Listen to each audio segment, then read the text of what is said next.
ඔයාට ඕනේ weight loss කරන්නද එහෙම නැත්නම් fat loss කරන්නද? weight loss කියන එක හරිම ලේසි දෙයක්.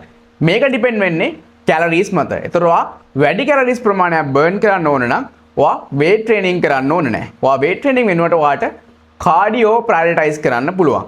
ඒතර ඔයාට weight training වලට වඩා දෙගුණකට වඩා calories ඔයාට cardio වලින් burn කරන්න පුළුවන්. ඒ වගේම ඔයාගේ diet එකේදී calories ගොඩක් cut down කරන්න ඕනේ. ඒත් එක්කම ඔයා carbs උත් cut කරොත් ඔයාට scale එකේ ලොකු change එකක් බලා ගන්න පුළුවන්. ඒක මතක තියාගන්න ඔයාගේ weight එක පල්ලයට යනවා වගේම ඔයාගේ body එකේ fat එක muscle mass එක ඒත් එක්කම ඔයාගේ water level එක උනත් ගොඩාක් අඩු වෙනවා. ඒතර කාලෙත් එක්ක ඔයාගේ body එකේ metabolism එක slow වෙනවා.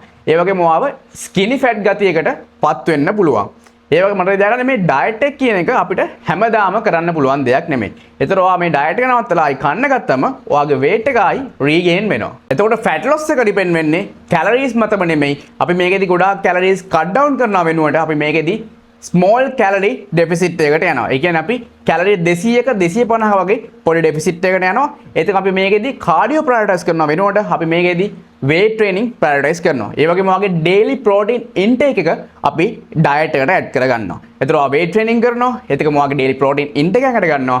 ඒ වගේම ඔයා පොඩි calorie deficit එක maintain කරනවා. ඒතර කාලෙත් එක්ක ඔයාගේ body එකේ muscle mass එක වැඩි වෙනකම් ඔයාගේ body එකේ overall fat එක අඩු වෙනවා. ඒතර weight loss එකේ තරම් weight එක ඉක්මනට පල්ලයට යන්නේ නැති වුණාට යම් ප්‍රමාණයක weight එක අඩු වෙනවා. හැබැයි ඔයාට හොඳ body එකේ shape එකක් expect කරන්න පුළුවන්. weight loss එකේදී ඔයාට ලොකු shape එකක් body එකේදී expect කරන්න බෑ. ඉතින් ඒ වගේම මේකේදී ඔයා නොකා නොබී ඉන්න ඕනේ නැහැ. ඔයාට මේක consistently කාලයත් එක්ක කරගෙන යන්න පුළුවන්. ඒකන්ද මතක තියාගන්න ඔයා weight loss එකක් කරන්න ඉන්න කෙනෙක් නම් එහෙම නැත්නම් fat loss එකක් කරන්න ඉන්න කෙනෙක් නම් මේ වීඩියෝ සේව් කරලා තියාගන්න.